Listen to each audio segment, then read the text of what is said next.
বেগম খালেদা জিয়া হাসপাতালে জীবন মৃত্যুর সন্ধিক্ষণে হাজারো নেতাকর্মী হাসপাতালের সামনে ভিড় করছেন, চোখের পানি ফেলছেন। অথচ ঠিক এই মুহূর্তে মায়ের জীবনের সবচেয়ে বড় সংকটের সময়েও পাশে নেই বড় ছেলে তারেক রহমান। কেন? সরকারিভাবে বলা হচ্ছে বাধা নেই, মামলাগুলো থেকেও তিনি খালাস পেয়েছেন, পাসপোর্ট নাকি রেডি।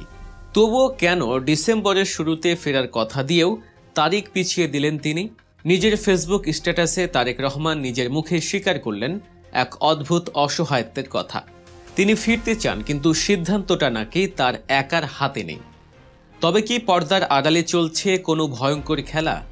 শেখ হাসিনার পতনের 15 মাস পরেও কি সক্রিয় সেই পুরনো -2 ফর্মুলা, নাকি ভারত আর আমেরিকার গ্রিন সিগন্যাল না মেলায় লন্ডনে আটকা পড়ে আছেন বিএনপির এই শীর্ষ নেতা?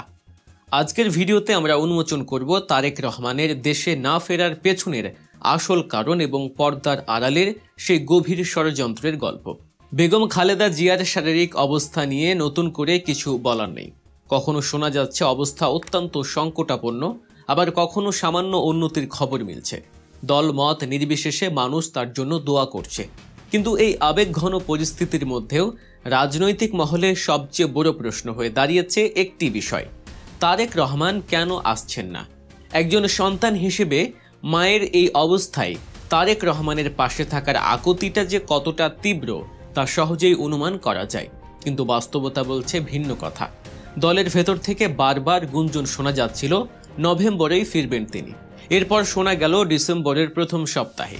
কিন্তু দেশের পরিস্থিতি যখন ঘোলাটে, তখন হঠাৎ করেই তারেক রহমানের দেশে ফেরার বিষয়টি যেন থমকে গেল।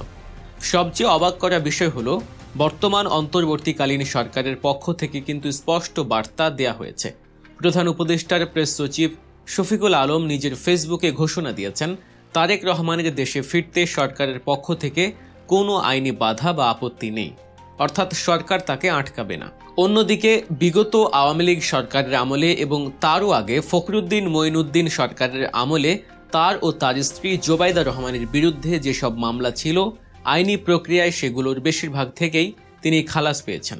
এমনকি নিজের নিরাপত্তার জন্য বুলেট প্রুফ গাড়ি এবং অস্ত্রের লাইসেন্সের আবেদনও করা হয়েছে বলে খবর বেরিয়েছে। অর্থাৎ দৃশ্যত পথ পরিষ্কার, তাহলে অদৃশ্য দেয়ালটা কোথায়? এই প্রশ্নের উত্তর খুঁজতে গিয়ে সামনে এসেছে তারেক রহমানের নিজের লেখা একটি ফেসবুক স্ট্যাটাস, যা রাজনৈতিক বিশ্লেষকদের কপালে চিন্তার ভাঁজ ফেলেছে। তিনি লিখেছেন, মায়ের স্নেহ পাওয়ার তীব্র আকাঙ্ক্ষা তারও আছে, তবে দেশে ফেরার সিদ্ধান্তটি খুব ভালো করে খেয়াল করুন। তিনি বলেছেন এই সিদ্ধান্তটি একক নিয়ন্ত্রণাধীন নয়। তিনি পরিষ্কার ভাষায় বলেছেন, রাজনৈতিক বাস্তবতার একটি কাঙ্ক্ষিত পর্যায়ে উপনীত হলেই তিনি ফিরবেন। তার এই কথার মানে কি?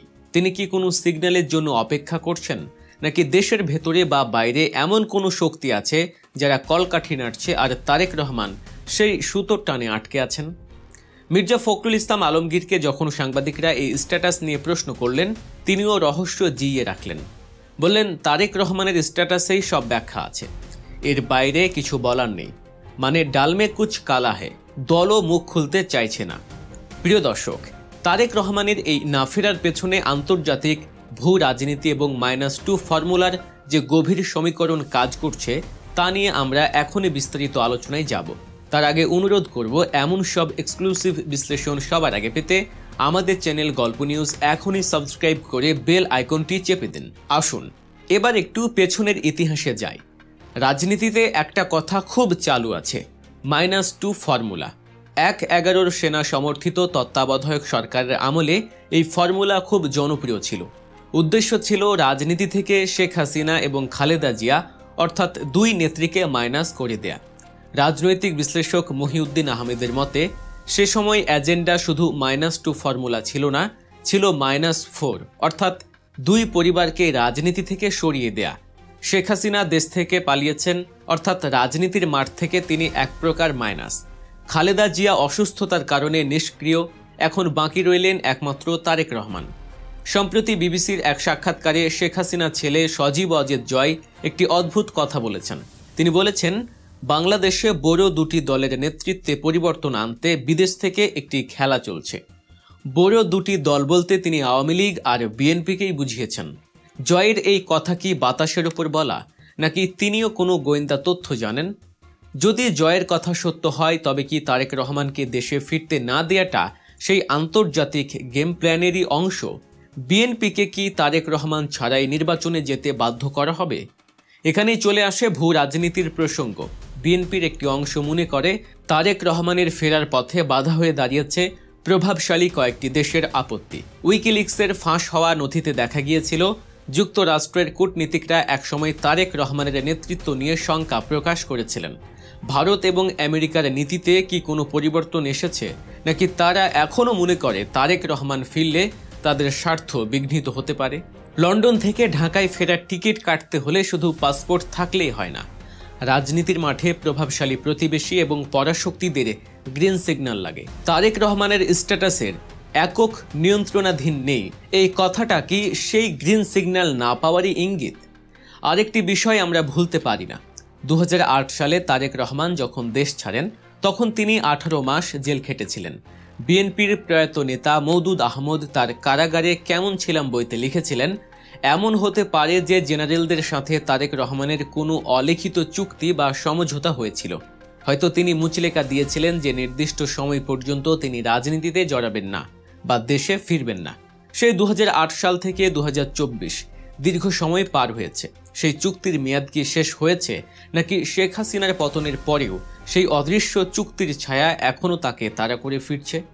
অনেকে বলেন দেশের ভেতরে ঘাপটি মেরে থাকা প্রশাসনের একটি অংশ, যাদের আমরা ডিপ স্টেট বলি, তারা চায় না তারেক রহমান এখনই ফিরুন।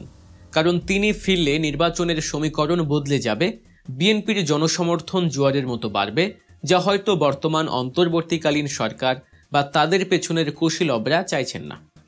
তারেক রহমান নিজেও হয়তো ঝুঁকি নিতে চাইছেন না, কারণ দেশে ফেরার পর যদি কোনো অঘটন ঘটে বা কোনো নতুন আইনি জটিলতায় তাকে আবার জেলে যেতে হয়, তবে নির্বাচনের আগে বিএনপি নেতৃত্ব শূন্য হয়ে পড়বে। একে তো খালেদা যে অসুস্থ, তার উপর তারেক রহমান বন্দী হলে দলের হাল ধরার কেউ থাকবে না। তাই সাপও মরবে, লাঠিও ভাঙবে না, এমন একটি নিরাপদ সময়ের অপেক্ষাতেই হয়তো তিনি প্রহর গুনছেন। সব মিলিয়ে পরিস্থিতি এখন ধোঁয়াশায় ঢাকা। একদিকে মায়ের অসুস্থতা, অন্যদিকে হাজারো নেতাকর্মীদের আবেগ। সরকার বলছে আসুন, কিন্তু তারেক রহমান বলছেন নিয়ন্ত্রণ আমার হাতে নেই। 15 মাস হয়ে গেল স্বৈরাচার পতনের, তবুও কেন একজন দলীয় প্রধানকে দেশে ফিরতে এত সমীকরণ মেলাতে হচ্ছে? তবে কি আমরা যা দেখছি তার বাইরেও অনেক বড় কোনো খেলা চলছে, যে খেলার নিয়ন্ত্রণ সাধারণ মানুষের ধরাছোঁয়ার বাইরে?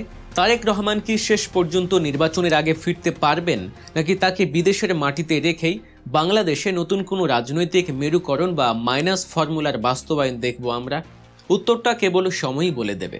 দর্শক, তারেক রহমানের এই রহস্যময় অবস্থান নিয়ে আপনার কি মতামত? আপনি কি মনে করেন কোনো বিদেশি শক্তির চাপেই তিনি দেশে ফিরছেন না, নাকি এটা বিএনপির কোনো রাজনৈতিক কৌশল? আপনার মতামত নিচে কমেন্ট করে অবশ্যই জানাবেন। যাবার আগে আবার মনে করিয়ে দিই, রাজনীতির এমন সব ভেতরের খবর ও বিশ্লেষণ যদি মিস করতে না চান, গল্প নিউজ চ্যানেলটি সাবস্ক্রাইব করে আমাদের সাথেই থাকুন। দেখা হবে পরের ভিডিওতে। ততক্ষণ ভালো থাকুন, সতর্ক থাকুন। ধন্যবাদ।